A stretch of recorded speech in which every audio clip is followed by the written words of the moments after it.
देखिए साथियों, पहले लेक्चर जो चल रहे थे कंटिन्यू, वो राठौड़ शासकों पर चल रहे थे।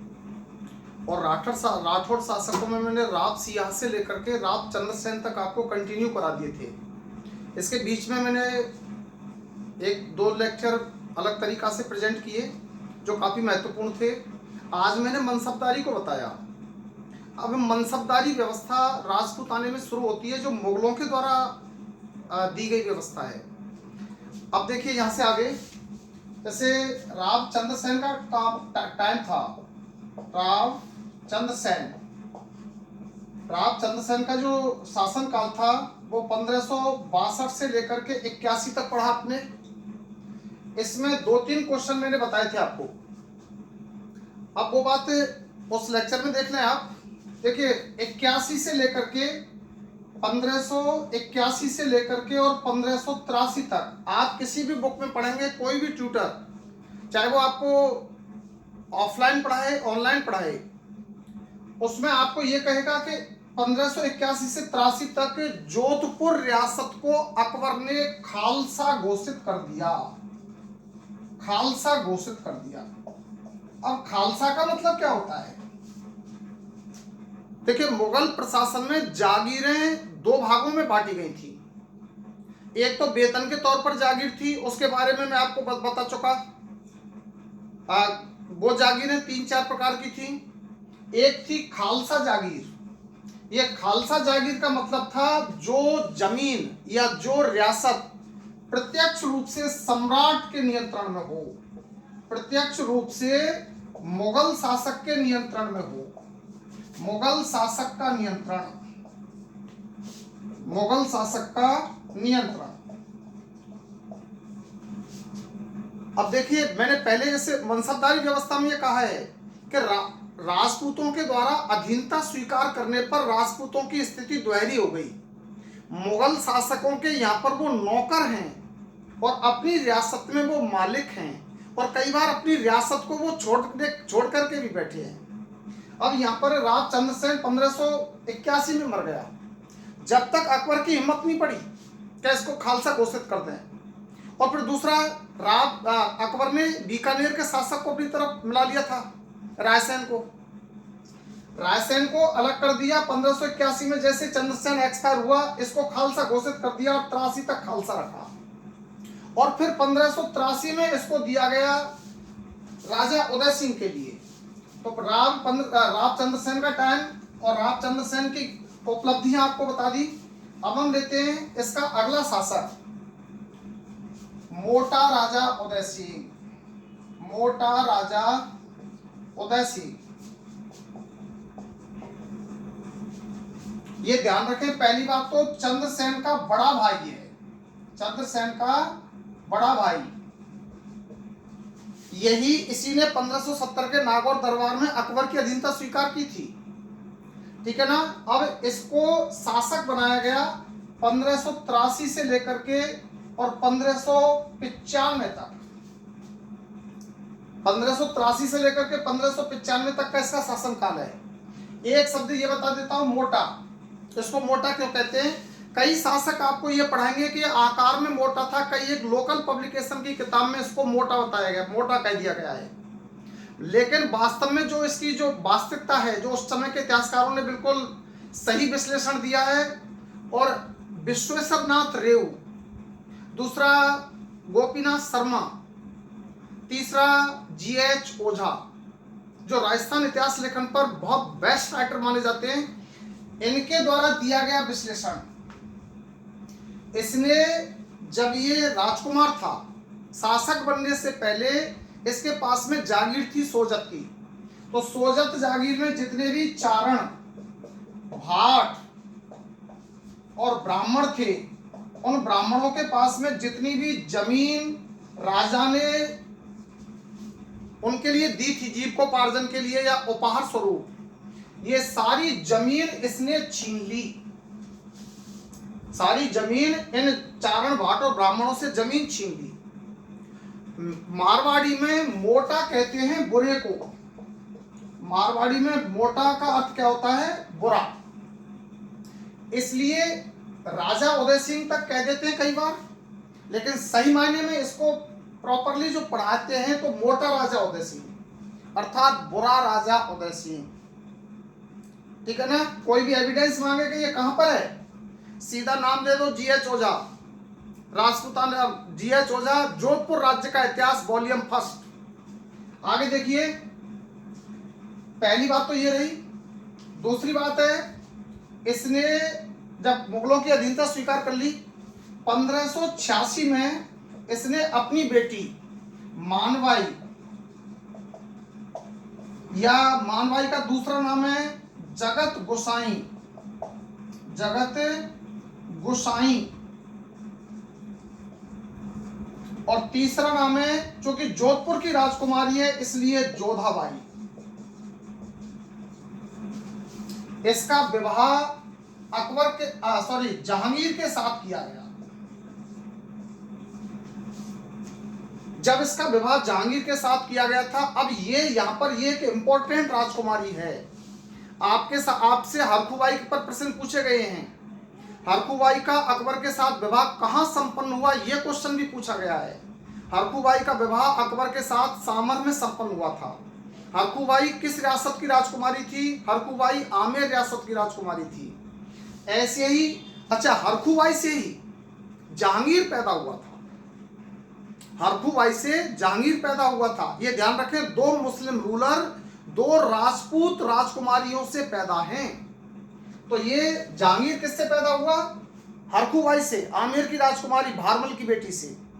इसी तरीके से इस मानवाई से ही, इसी से शाहजहां पैदा हुआ था। शाहजहां, ये नाटक चला था अकबर जोधाबाई, इसका बहुत सारे लोगों ने विरोध किया था। जोधाबाई को देख लें, मानवाई, जगत गोसाई, जोधाबाई।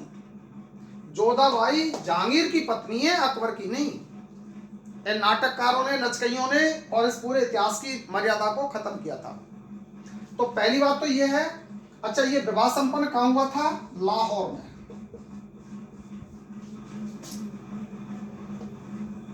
आमेर की राजकुमारी का विवाह वहां, इसका विवाह लाहौर में। विवाह कब हुआ है? 1586 में। कंफर्म डेट है। इस विवाह के अवसर पर अकबर ने इसको 1000 जात का मनसबदार बनाया। 1000 जात का मनसब दिया। मैंने अभी जब मनसबदारी व्यवस्था पर लेक्चर दिया था तो उसमें कहा था कि सवार पद 1591 में जोड़ा गया, और ये कब दिया है? 1586 में। तो इसके साथ में सवार पद नहीं है, 1000 जात का मनसबदार है। तो इसके बारे में, एक तो इसके मोटा शब्द की सार्थकता, दूसरा इसकी पुत्री मानवाई, जगत गोसाई या जोधाबाई, शादी जहांगीर के साथ। शादी कब हुई ये नहीं पूछा जाएगा, लेकिन शादी कहां हुई? लाहौर में संपन्न। आप कहेंगे साहब ये लाहौर क्यों चला गया? मैं पहले कह चुका हूं कि जब ये मुगलों की अधीनता स्वीकार कर लेते थे तो इनको मुगल कोर्ट में उपस्थित रहना पड़ता था, और इनके द्वारा नियुक्त किया गया प्रतिनिधि उस रियासत की व्यवस्थाओं को संभालता था। अब जोधपुर से इसलिए व्यक्ति पहुंच गए जहां लाहौर। लाहौर से इसको भेज दिया जाता है दक्षिण में। दक्षिण में 3-4 रियासतें मोस्टली, अहमदनगर, बीजापुर, गोलकुंडा। अहमदनगर, बीजापुर, गोलकुंडा, और तीसरी रियासत, चौथी रियासत है मराठों की। इनके साथ में अकबर के साथ से ही संघर्ष शुरू हो जाता है, इसलिए हम बोल देते हैं कि दक्षिण। ठीक है ना। तो ये इसके बाद में एक इसके टाइम का एक महत्वपूर्ण एस्पेक्ट है जो आपको मेलों की ओर ले जाएगा। कि एक मेला शुरू किया था इसने 11 जुलाई। एक मिनट, कंफर्म डेट में देख लो बेटा, थोड़ा सा कंफ्यूज हो गया।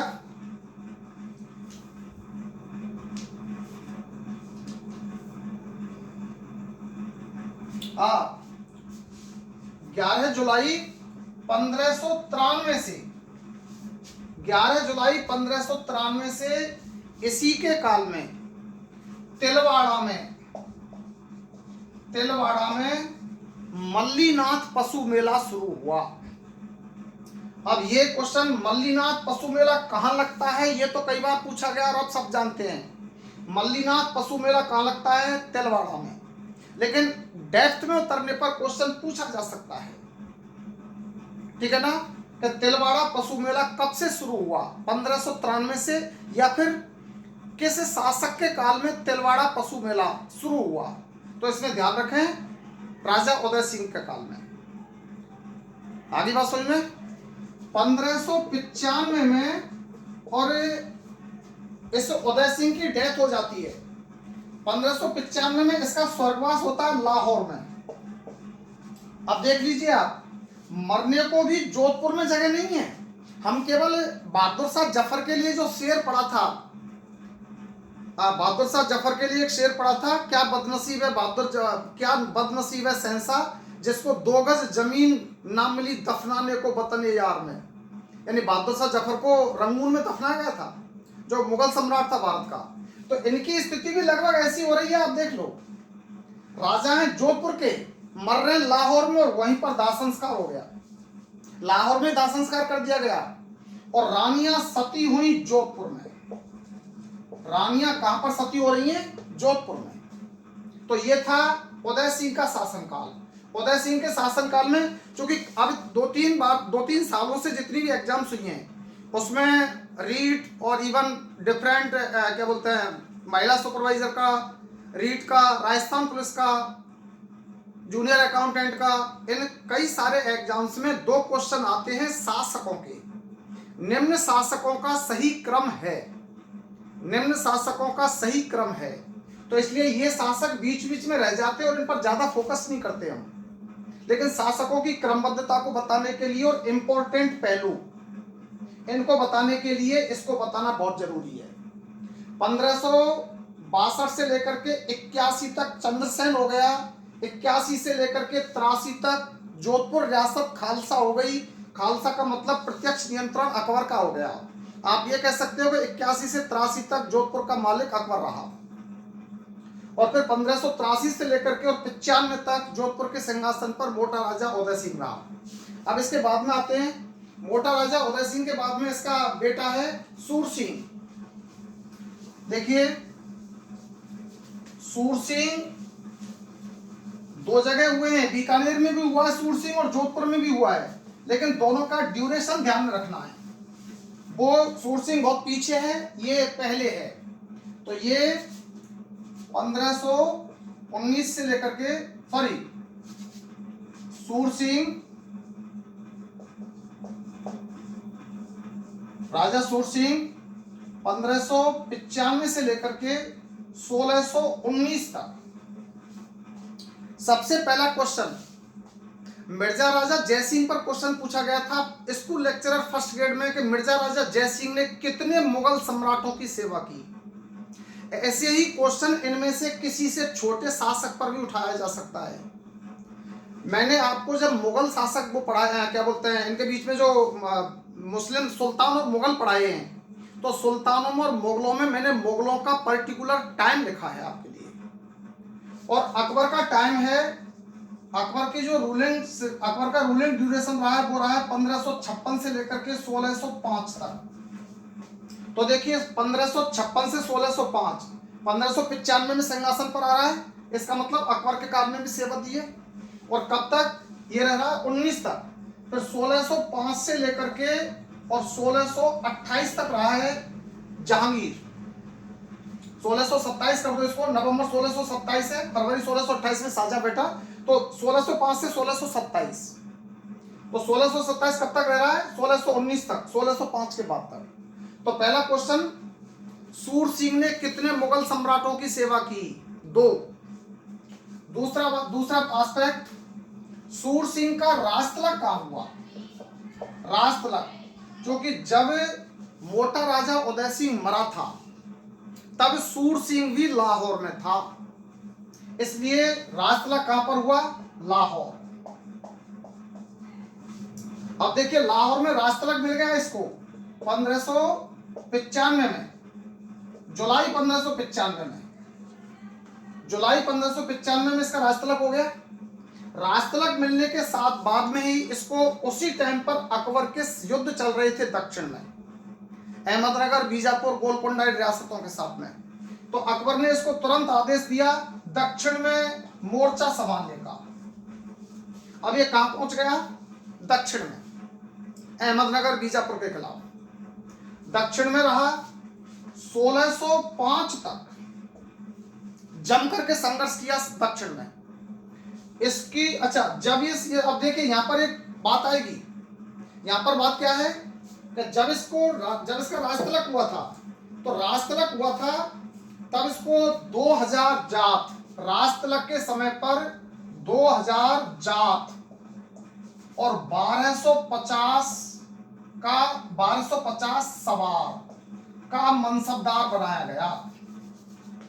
2000 जात और 1250 का मनसबदार। अब आया है सवार शब्द, समझ रहे बात को? इसलिए मैंने पहले मनसबदारी व्यवस्था को क्लियर किया था। तो राजतिलक के समय पर कितना जात पद क्या है? 2000 और सवार पद क्या है? 1250। दक्षिण में युद्धों में भाग लिया। दक्षिण के युद्धों में इस व्यक्ति ने अपनी अभूतपूर्व सेवाएं दी। अभूतपूर्व सेवाएं दी 1605 में जब ये दक्षिण से लौटता है। दक्षिण से लौटने पर इसको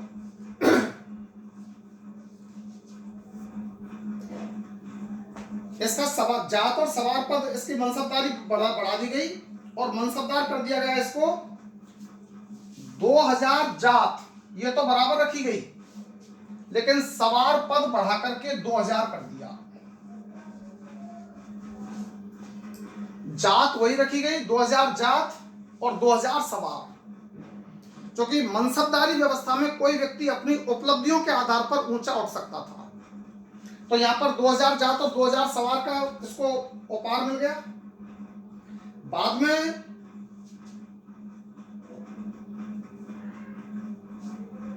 इसके काल की एक और घटना घटा, आगे देखते हैं हम। दक्षिण में सेवा करने के बाद में 1605 में वापस जोधपुर आ गया। जोधपुर आने के बाद में जोधपुर रहा, 3 साल जोधपुर रहा। अपनी रियासत की व्यवस्थाओं को देखा, अपने कर्मचारियों को देखा, पूरे सिस्टम को देखा। 1595 में राजतिलक होने के बाद में 1605 में जोधपुर आया। अगला 10 साल बाद। इसको कहते हैं गुलामी, इसको कहते हैं अधीनता, और दूसरे रूप में इसी को कहते हैं महाराणा प्रताप की स्वतंत्रता। सब कुछ दांव पे लगा दिया लेकिन अधीनता स्वीकार नहीं की। अब देखिए फिर 1608 में इसको आदेश मिला। अब 1608 में राजा कौन है? जहांगीर। 1605 में सम्राट चेंज हो गया, अकबर की मृत्यु हो गई 1605 में और मुगल सिंहासन पर आया जहांगीर। जहांगीर ने इसको फिर आदेश दिया कि दक्षिण की कमान संभालें, दक्षिण में सेवा दें। 1608 से लेकर के कंटिन्यू दक्षिण में रहा। 1613 तक 5 साल। अब 1613 तक 5 साल दक्षिण में रहा। बाद में चूंकि इसी समय दूसरी तरफ चलिए 1597 में महाराणा प्रताप का देहांत हो गया और महाराणा प्रताप की मृत्यु के बाद में उसका उत्तराधिकारी महाराणा अमर सिंह बना।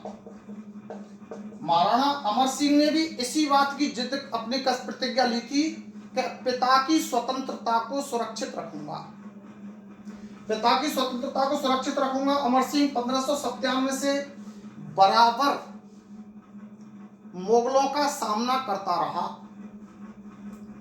1597 से लेकर के और 1613 तक,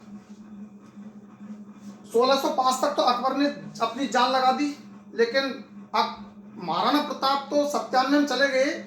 उनके बाद अमर सिंह ने भी अकबर की अधीनता स्वीकार नहीं की।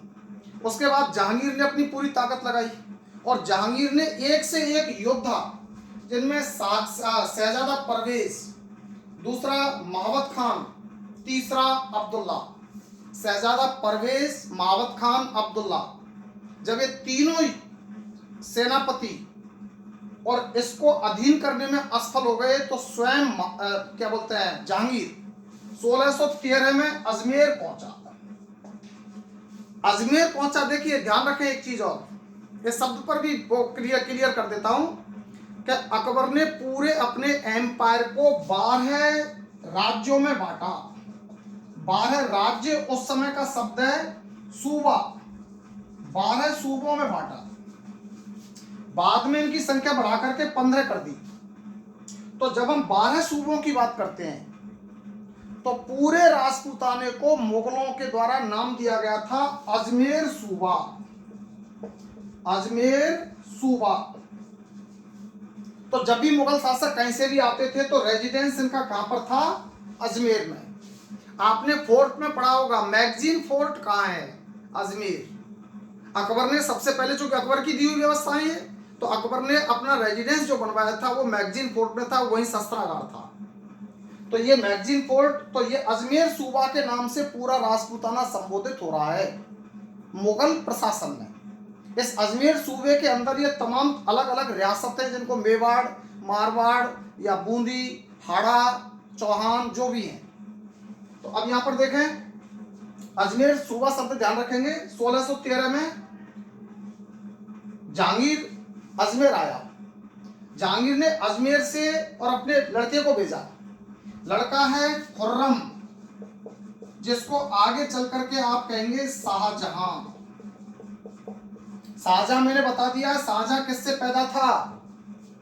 जोधपुर की राजकुमारी जगत गोसाई, ठीक है ना, या अरखूबाई से, सॉरी क्या बोलते हैं, जोधाबाई से। अब देखिए, ये शाहजहां, ये खुर्रम इस पर आक्रमण करता है, लेकिन खुर्रम भी अधीनता में, खुर्रम भी अकबर, सॉरी, अमर सिंह को अपनी गिरफ्त में नहीं ला पाता। ऐसी स्थिति में बड़े स्तर पर विनाश होता है। तो कुछ उसके राणा अमर सिंह के जो मनसबदार थे, या उनको हम मनसबदार भी कहेंगे, मनसबदार तो मुगल प्रशासन में कहेंगे, इनको कहेंगे या सामंत, फ्यूडल्स। तो जो कोई सामंत थे, उन सामंतों ने अमर सिंह को समझाया कि इस तरीके से बड़े स्तर पर रक्तपात और विध्वंस मच रहा है। ऐसी स्थिति में यह है कि राणाओं की अधीनता स्वीकार कर ली जाए, केवल एक शर्त यह रखी जाए कि हमारा एक प्रतिनिधि आपके दरबार में उपस्थित रहेगा, लेकिन मेवाड़ के सिंहासन के मामले में कोई भी मुगल शासक हस्तक्षेप नहीं करेगा। इस बात पर अमर सिंह तैयार हो गया और अमर सिंह ने अपने पुत्र करण सिंह को, सुनिए ध्यान से, अमर सिंह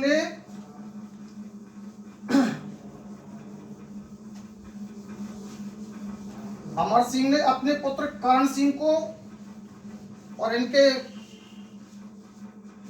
राजा सूर सिंह के नेतृत्व में, राजा सूर सिंह की सुरक्षा में, और करण सिंह कहाँ का है? मेवाड़ का, अमर सिंह का लड़का।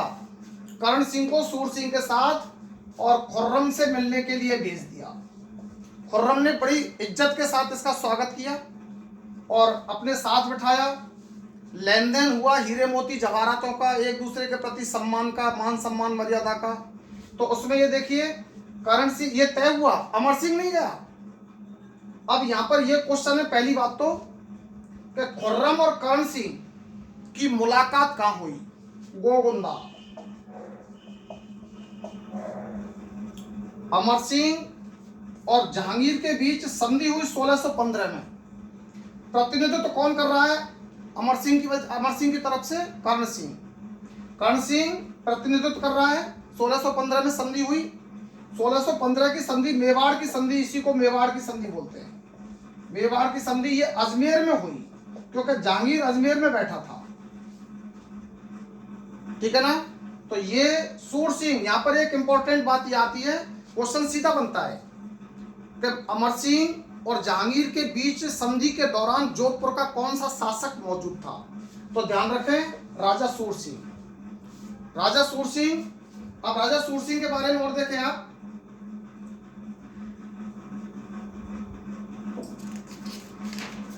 राजा सूर सिंह ने जहांगीर को खुश करने के लिए, दो हाथी हैं जहांगीर को खुश करने के लिए, एक तो रण रावत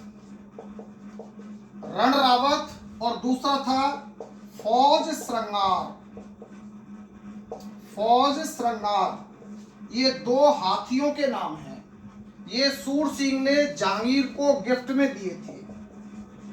हाथियों का भी बड़ा योगदान है। पिछली 2018 की रीट में ये क्वेश्चन था कि महाराणा प्रताप के श्रेष्ठ हाथी का नाम क्या था, जिसको बच्चों ने दड़ादड़ चेतक चेतक किया, उन्होंने ध्यान ही नहीं दिया कि घोड़े का नाम पूछ रहा है, हाथी का नाम पूछ रहा है, राम प्रसाद। ऐसे ही ये सूर सिंह के दो श्रेष्ठ हाथी थे, रण रावत और फर्स्ट श्रृंगार। जब इनको जहांगीर के लिए दिया था तो जहांगीर ने इसका मनसब बढ़ाया, और मनसब बढ़ा करके इसका जो मनसब बना दिया गया 5000 जात और 3000 सवार। मनसब में वृद्धि करके 5000 जात और 3000 सवार। 3 बार मनसबदारी में इसके 3 बार मनसब बढ़े हैं। राजतलक के समय मनसब दिया गया, दक्षिण में सेवाएं देने के उपलक्ष्य में मनसब दिया गया, और उसके बाद में फिर लास्ट में जब राणा ने जहांगीर को इसने खुश किया तब इसको मनसब दिया गया। इसके बाद में देखते हैं, देखिए बड़े दुख की बात ये थी कि दक्षिण की फिर बाद में यहाँ से दक्षिण में चला गया। 1615 की संधि करने के बाद, संधि करवाने के बाद में जहांगीर ने इसको फिर दक्षिण में भेज दिया, और दक्षिण में अहमदनगर यहाँ पर ये महाराष्ट्र में आता है, महाराष्ट्र कर्नाटक तो महाराष्ट्र में आता है। महाराष्ट्र शब्द पीछे का है, पहले यहाँ पर ये अहमदनगर रियासत होती थी, तो अहमदनगर रियासत में एक थाना था, एक चौकी थी जहां पर ये तैनात था। उस चौकी का नाम था महकर चौकी। महकर चौकी, इतना डेप्थ तो नहीं जाता खैर कि कौन सी चौकी पर मरा, लेकिन हाँ इतना पूछ सकता है कि सूर सिंह की मृत्यु कहां पर हुई है, अहमदनगर में, ठीक है ना, अहमदनगर में महकर चौकी पर, और 1699 में इसका देहांत हो गया। अब देखिए जोधपुर का शासक है और मर कहां रहा है, दक्षिण में। इसके बाद में सूर सिंह का यहाँ पर देहांत हो गया, और रानियां सती हो रही हैं जोधपुर में। आप ये कहेंगे कि साहब रानी के साथ भी नहीं रखते थे, हालांकि अपनी मूल रानी को अपने साथ में रखते थे, लेकिन एक नहीं बल्कि इनके 8-8, 10-10, 15-15 रानियां होती थी, और वो सारी सती होती थी जब ये मरते थे। तो इस तरीके से ये इनका प्रशासनिक जिम्मेदारियां, और एक शासक के तौर पर और नौकर के तौर पर इनके कार्य हैं। एक सबसे घृणित कार्य तुलनात्मक बता रहा हूं आपको, देखिए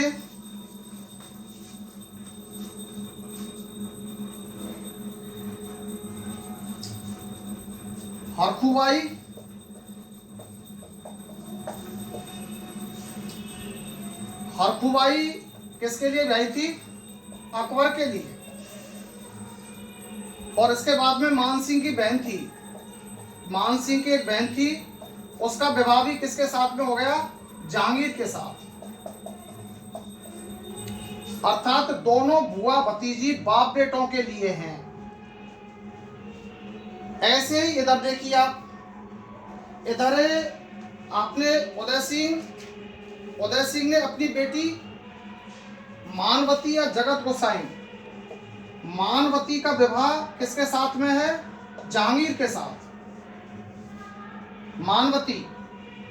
मानवती का भाई है सूर सिंह, ठीक है ना। सूर सिंह की लड़की है मनभावती बाई, और मनभावती बाई का विवाह सूर सिंह ने कर दिया जहांगीर के लड़के परवेज के साथ।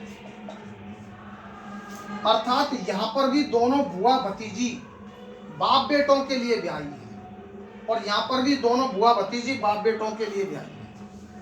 तो कहने का मतलब है सूर सिंह ने अपनी बेटी मनभावती बाई का विवाह किसके साथ में कर दिया था, जहांगीर के ज्येष्ठ पुत्र परवेज के साथ। तो आज ये 2 रूलर मैंने आपको पढ़ाए, मोटा राजा उदय सिंह और महाराजा सूर सिंह। ये कंटिन्यू राठौड़ों के इतिहास में चल रहे हैं, जहां पर लेक्चर 3, लेक्चर 4, लेक्चर 5 इस तरीके से डले हुए हैं। बीच बीच में मैं उन चीज़ों को दे रहा हूं जहां स्टूडेंट कंफ्यूज होता है, समझ नहीं पाता, इसलिए मनसबदारी देनी पड़ी, 6 रत्न देने पड़े, मुगल और वो सुल्तान देने पड़े। इसके लिए अब आगे इसको ध्यान से पढ़ें, और आगे भी भाई इनको लाइक करो, फॉरवर्ड करो, सब्सक्राइब करो, ये ब्राह्मण की विनती को स्वीकार करो। Thank you.